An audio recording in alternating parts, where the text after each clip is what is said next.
Rachel, thank you for inviting us today. Thank you very much for coming in.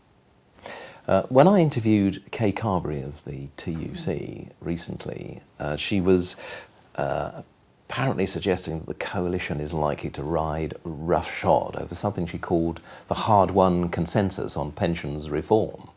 But if we look at where we are, it seems there's a lot to applaud here. Or is the devil in the detail, and is that really what you're going to be focusing on? Well, although I'm in opposition, I don't want to oppose for opposition's sake, and where the government get it right, I want to work with Steve Webb and the government to make sure that the proposals and legislation coming forward is as good as possible for pensioners today and pensioners in the future. And as I say, I'd like to work with the government in areas where we can find consensus. I think that Kay is right that the consensus around the Turner report was hard won, but a consensus can also be easily lost as well. And I'm keen that that doesn't happen, because the consensus that was built up through the Pensions Commission and leading to the Turner report actually was a good deal for pensioners, future and present. The restoration of the earnings link for the state pension is a huge gain for future pensioners.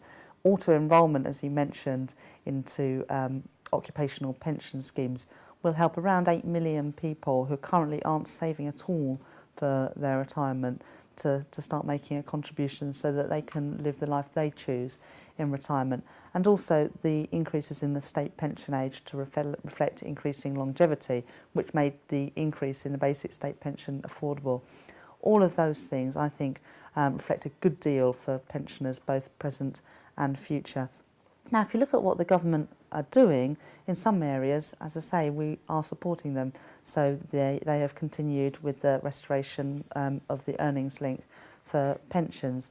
But if you look at, for example, at auto-enrolment, whilst I welcome the fact that the government are continuing with auto-enrolment and it will start in 2012 next year, there are some areas where it has been watered down, particularly for part-time workers who often tend to be women. Under the proposals that Turner put forward and Labour legislated for, you'd be, when you're earning just over £5,000 a year, you would have been contributing to a pension scheme under auto-enrolment. The new government have put that up to about 7,500 people, and between 500,000 and 1 million people will lose out, and almost all of those people are women. Now, we know that it is low-paid women who are most at risk of living a life of poverty in retirement, and so I think these changes that will mean that women will be saving less rather than more for their retirement aren't good news. And on state pension age, Turner explicitly said in his report that people should be given around 15 years notice for changes in the state pension age to make plans for perhaps going part-time at work, for how much they need to be saving, etc. And the increase in the state pension age for some women born in 1954, they'll be working for almost 2 years more than they previously thought, with only a few years to prepare. I don't think that's fair. And this is a group of women who already are seeing their state pension age increase by 5 years, now seeing it increase by 6 years within a period of a decade. And you'll have, two women doing the same job, maybe born a month apart, and one of them be working for perhaps 2 years more than her colleague who's just a month older. I don't think that's right or fair, and I would urge the government to look again at those changes. Well, what are the alternatives, do you think, that the government could consider? Well, I mean, the Turner report really brought together a whole package of reforms that I mentioned earlier on the state pension age, on the basic state pension and on auto-enrolment. I believe that the government should continue implementing the Turner report, but not watering down it, for example, on auto-enrolment, because I think that risks hurting pensioners in the future. Well, the fact of the matter is that the business model that Nest has put together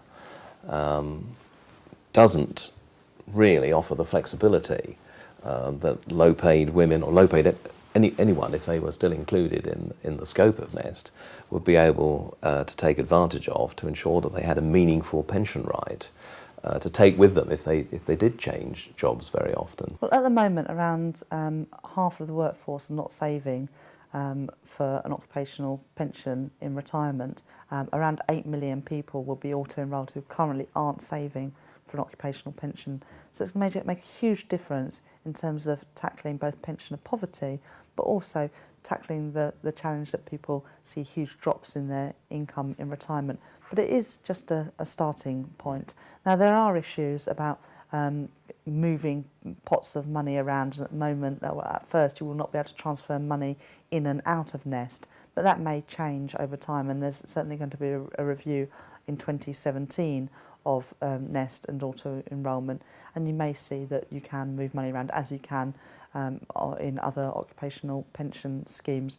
But really, the bottom line is that a lot of people who aren't currently saving for retirement are going to have a huge number more options than they have in the past, and I think that will make huge inroads in tackling poverty and low incomes in retirement. But they'd also have the option to opt out Yes. of contributing, and isn't it likely that a large proportion of those 8 million, Well, particularly 8 million is the estimate of the people who will stay opted in. So that is on the assumption that some people will opt out. But if you look at examples like the Kiwi Saver in New Zealand, it does have high levels of take-up, and it's built on a philosophy of behavioural economics around a nudge theory, that if you make it as easy as possible for someone to do something, they're likely to do it.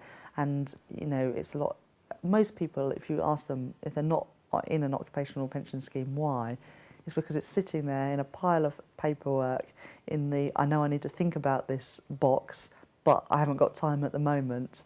And this is just going to make it very easy for people. There'll be a default scheme, and the assumption is that you'll be opted in and that 4% will be taken out every month from your pay packet, and that you'll be getting the matching contribution from your employer and from the government to make it up to 8% contributions. And over time, that will build up for a nice nest egg for people in their retirement. Well, we hope so. It sounds from what you're saying that what you really believe is that it's a start, but there's an awful long way to go, and a lot of work needs doing on it. Yeah, and as Turner said, it's if you contribute through your working life into this, that it can make the maximum impact. If you start saving when you're young, when you get your first job, then those savings and the returns on those will give you a decent income in retirement. We're not going to be able to tackle all the challenges overnight. The last government lifted just over 1 million people out of poverty in retirement. That's a huge achievement. I think this will build on that by giving people their own individual savings accounts for their retirement. Well, the opportunity for it, certainly, but don't you think that doing something about means testing, doing something about the level of the state pension itself is more likely to benefit them than perhaps forcing them to contribute to something that they may feel they can't afford, or they just don't engage. The balance right between what taxpayers can afford and what individuals can afford.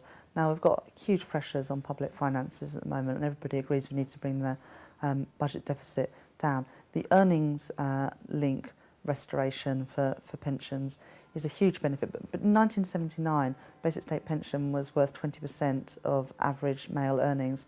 By 1997, when Labour came into power, it was just 14%, and almost a third of pensioners at that point were living in poverty in retirement.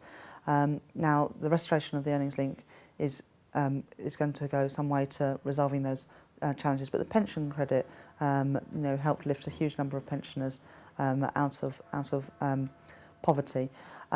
But you've got to get a balance right between what the state can do and what individuals need to do. But the government have a role to make it as easy as possible for people to save and contribute towards their retirement, enabling it and encouraging savings and incentivising it by the tax relief as well.